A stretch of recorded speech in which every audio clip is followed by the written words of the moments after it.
Copa del রের ফাইনালের আগে প্রেস কনফারেন্সে হ্যান্সি ফ্লিক বেশ জোর গলায় বলেছিলেন রেফারিদের নেওয়া সিদ্ধান্তকে সম্মান জানানো উচিত, সমালোচনা না করে সিদ্ধান্ত মেনে নেওয়া উচিত।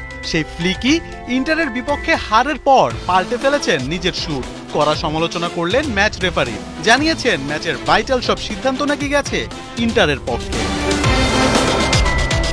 বার্সা মিলানের ম্যাচে রেফারি ছিলেন সিমন মার্চিনিয়াক, বিশ্বসেরা রেফারিদের একজন। পোলিশ এই রেফারি 2022 বিশ্বকাপের আর্জেন্টিনা ফ্রান্সের হাই ভোল্টেজ ফাইনাল থেকে শুরু করে 2023 champions league final, 2018 UEFA super cup final সহ অনেক বড় ম্যাচ পরিচালনা করেছেন। 2022 ও 2023 সালে তিনি জিতেছেন International Federation of Football History and স্ট্যাটিস্টিক্সের সেরা রেফারির পুরস্কার। কিন্তু তার উপরই আঙুল তুললেন বার্সা কোচ। ফ্লিকের কোচিংয়ে কোয়াড্রোপল জয়ের স্বপ্ন দেখছিল বার্সা, তবে মিলানের কাছে হেরে স্বপ্ন ভেঙে চুরমার ইয়ামালদের।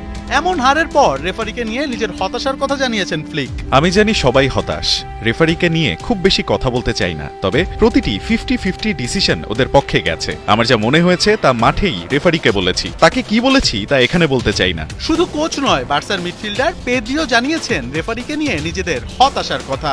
ইউএফার উচিত এই রেফারিকে খতিয়ে দেখা, কিছু ব্যাপার আমরা বুঝতে পারিনি। শুধু রেফারির উপর দোষ চাপিয়ে দেয়নি ফ্লিক, নিজেরা যে ভালো পারফর্ম করতে পারেনি তাও জানিয়েছেন এই কোচ। ডিফেন্সে আরো ভালো খেলা উচিত ছিল বলে মনে করেন তিনি, তবে ইন্টার স্ট্রাইকাররাও যে দুর্দান্ত ছিলেন তাও অস্বীকার করেননি। সব মিলিয়ে হতাশার এক রাত পার করেছে কাতালুইয়ানরা। ভুল থেকে শিক্ষা নিয়ে সামনের ম্যাচগুলোতে কামব্যাক করবে বার্সা, এই প্রত্যাশাই কোটি সমর্থকের। মোহাম্মদ আদনান, ৭১।